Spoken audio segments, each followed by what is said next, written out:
Dave, the woman who was shot and killed hasn't been identified, but Chief Manley tells us she was an 18-year-old Hispanic woman. And you can see the scene here where that shooting took place earlier, still a very active scene.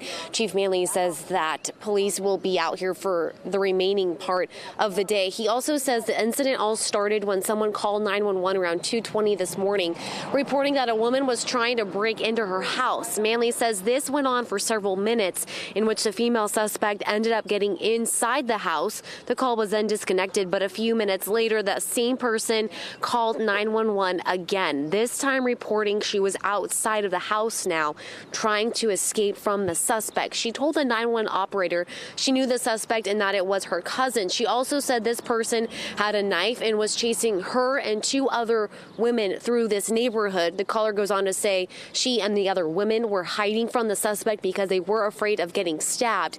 Now, Manley says the suspect ended up going back into the house where there was a fourth person. An officer finally arrived on scene about 10 minutes after the initial 911 call. He went in to the home, found the suspect with a knife. The officer told her to drop the weapon, but she continued walking towards him, and that's when he shot her. She was pronounced dead on scene. Manley says that entire incident was captured on the officer's body camera. He does believe the suspect was intoxicated. We also know that the three victims were assaulted by this suspect with bites and scratches.